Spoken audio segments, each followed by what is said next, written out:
Welcome back. This is part 2 of day 9, our second day in the book of Exodus. In part 1, I reviewed chapters 7 and 8. We are now on chapter 9. So in chapter 9, the Lord said to Moses, go to Pharaoh and say to him, this is what the Lord says. Let my people go to worship.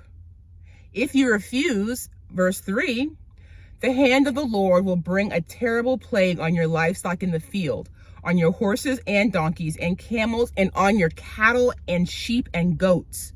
Verse 4, but the Lord will make a distinction between the livestock of Israel and that of Egypt, so that no animal belonging to the Israelites will die. And the Lord set a time. He said, tomorrow, this is all going to happen. And in verse 6, the next day the Lord did it. All the livestock of the Egyptians died, but not one animal belonging to the Israelites died.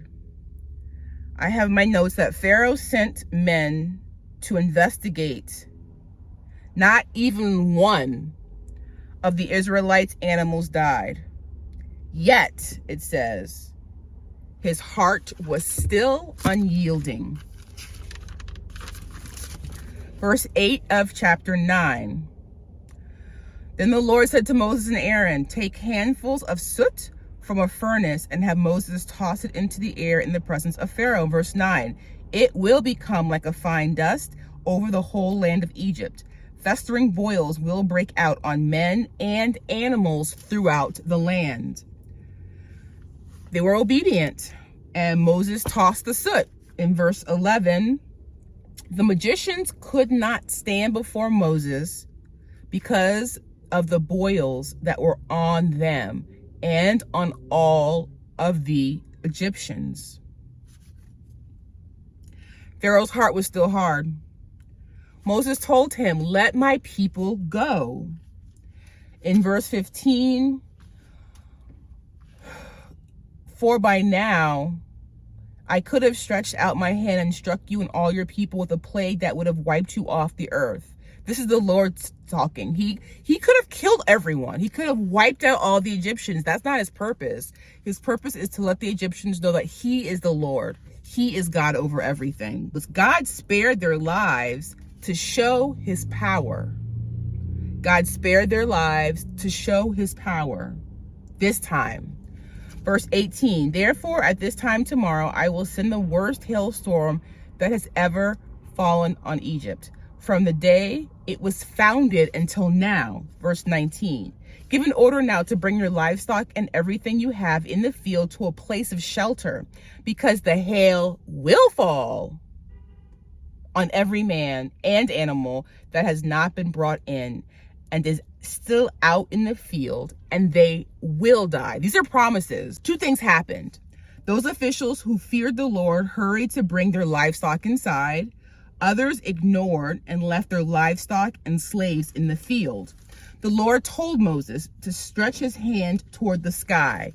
In verse 23, when Moses stretched out his staff toward the sky, the Lord sent thunder and hail. Lightning flashed down to the ground. So the Lord rained hail on the land of Egypt. Verse 24, hail fell and lightning flashed back and forth. It was the worst storm in all the land of Egypt since it had become a nation.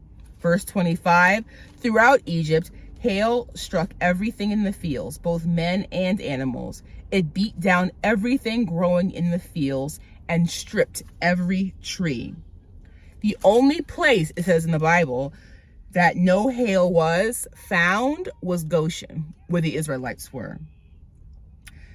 Pharaoh summons Moses. The Lord is right. He is wrong. Please, please pray on his behalf.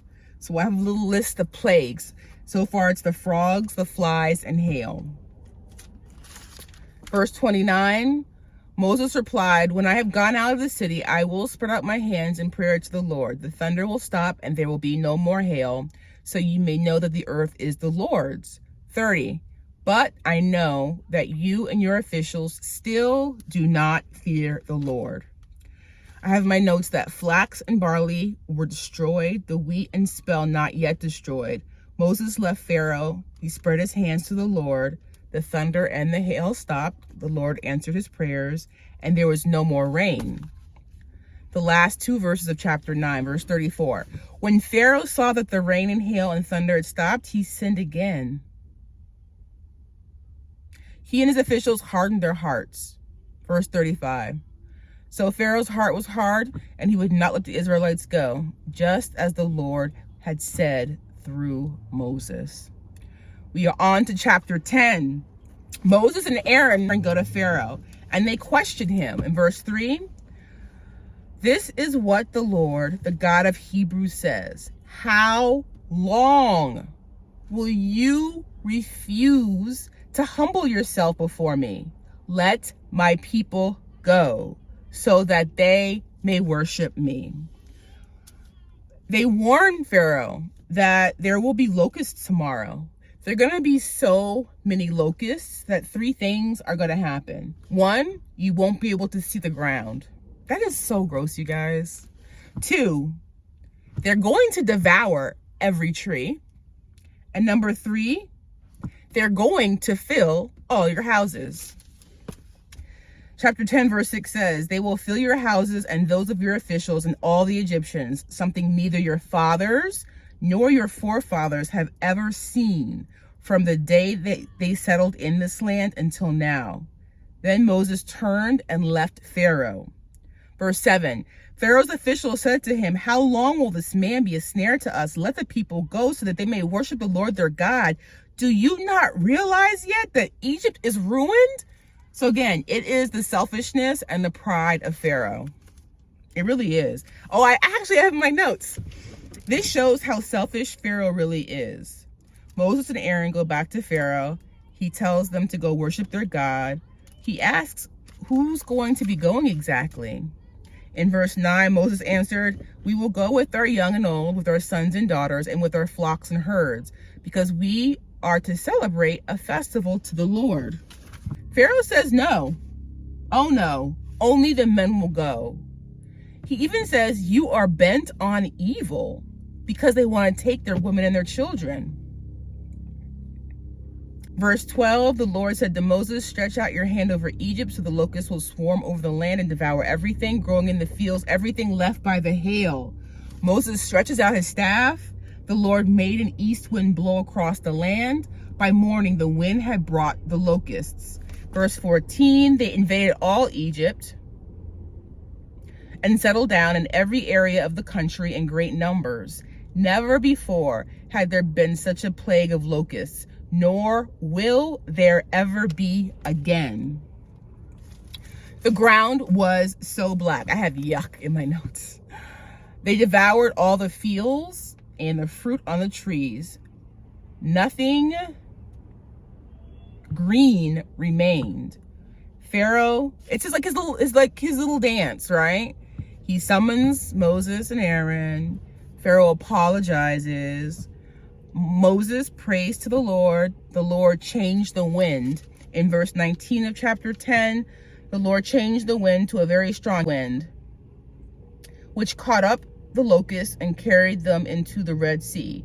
Not a locust, so like a little bug, was left anywhere in Egypt. Pharaoh's heart was hard, would not let the Israelites go.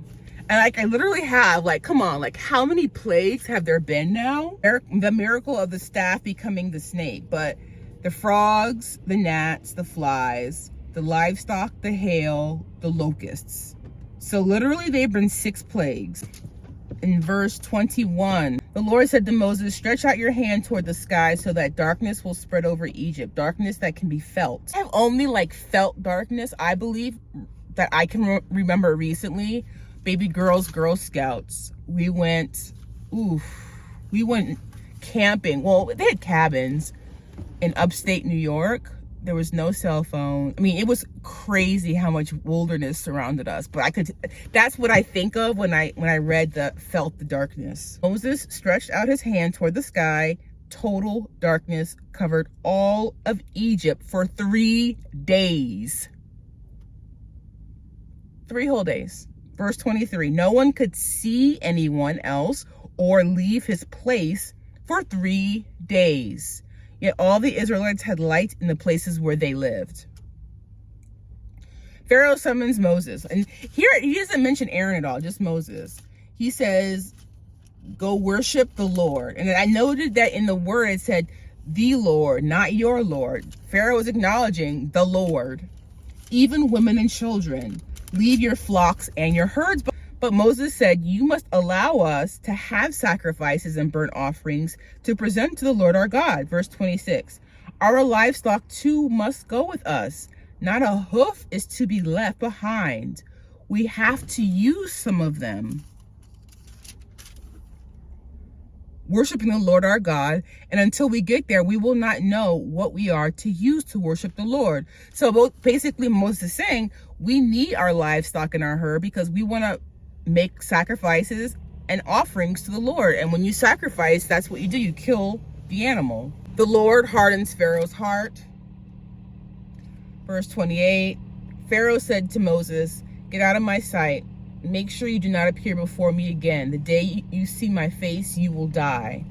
Moses replies, just as you say, I will never appear before you again. Chapter 11, the Lord tells Moses, I will bring one more plague. After that, he will let you go.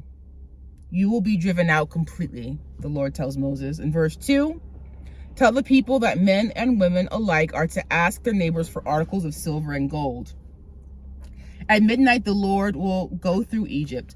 Every firstborn son in Egypt will die, from the firstborn son of Pharaoh who sits on the throne to the firstborn son of the slave girl who was at her handmill, all the firstborn of the cattle as well. There was a wailing throughout Egypt, worse than there has ever been before. In verse 7, but among the Israelites, not a dog will bark at any man or animal. Then you will know that the Lord has made a distinction between Egypt and Israel. Verse 8, all these officials of yours will come to me, bowing down before me, saying, go, you and all the people who follow you. After that, I will leave. Then Moses, hot with anger, left Pharaoh. And when I read that hot with anger, in my notes I have, Moses had righteous indignation. Yeah, righteous indignation. Pharaoh's heart hardened, would not let the Israelites leave the country. So I looked up Passover, and this year Passover begins on April 5th, my mom's birthday, and ends on April 13th. Verse 2 of chapter 12.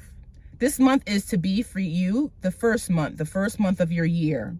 Verse 3, tell the whole community of Israel that on the 10th day of this month, each man is to take a lamb for his family, one for each household.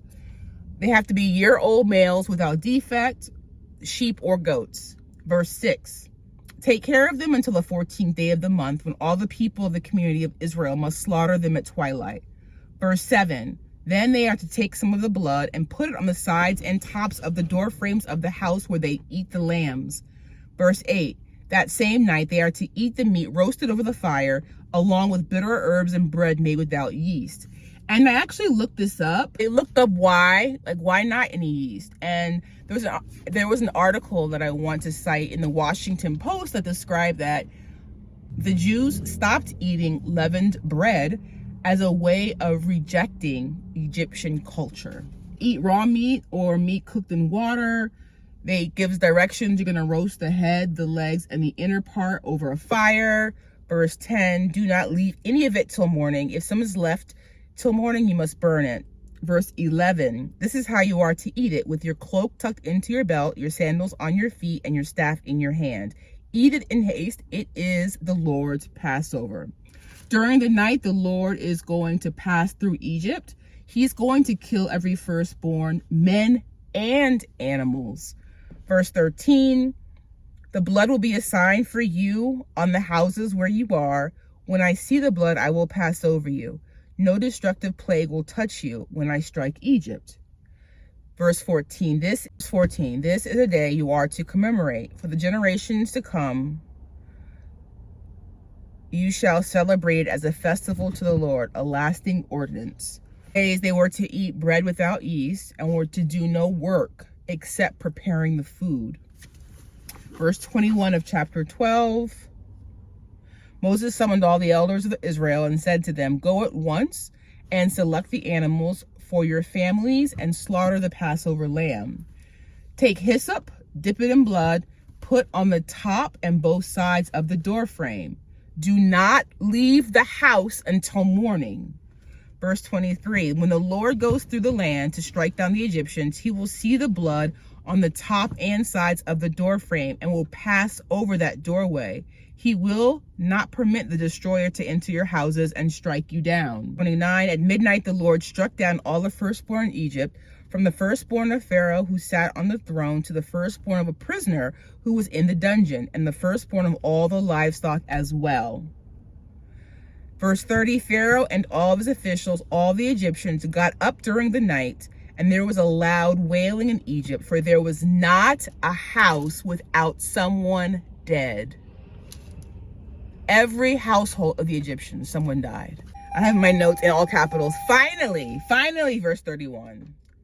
During the night, Pharaoh summoned Moses and Aaron and said, "Up, lead my people, you and the Israelites. Go, worship the Lord as you have requested." Verse 32. Take your flocks and your herds as you have said, and go, and also bless me. The Israelites did as Moses instructed, asked Egyptians. Because remember before, the Lord was like, make sure that your people ask their Egyptian neighbors for silver and gold. So they asked the Egyptians for silver, gold, and clothing. In verse 36, the Lord had made the Egyptians favorably disposed toward the people. They gave them what they asked for, so they plundered the Egyptians. I have in my notes 600,000 men plus women and children. So we're talking about millions of people here. The Israelites had been in Egypt for 430 years. God gave very clear Passover regulations. 1, no foreigners are to eat. 2, a slave can eat Passover after he is circumcised. And I noticed that it only had the he pronoun. They had no she pronoun. 3, temporary residents and hired workers, it's a no. 4, you must eat inside the house. And number 5, you're not allowed to break any bones while you're eating. Chapter 12, verse 50, it ends with these 2 verses. All the Israelites did just what the Lord had commanded Moses and Aaron. Verse 51, on that very day, the Lord brought the Israelites out of Egypt by their divisions. All right, tribe, that concludes part 2 of day 9. The theme of today's review, God commands us. And I was inspired for that title just the way Moses and Aaron, every step of the way, the Lord commanded what to do and they were obedient. So again, the Lord commands us. I hope that you enjoyed the review of Exodus chapters 7 through 12. Tomorrow we will be reviewing Exodus chapters 13, I think through 18. Yep, Exodus 13 through 18. I'll see you in the next video. Bye for now.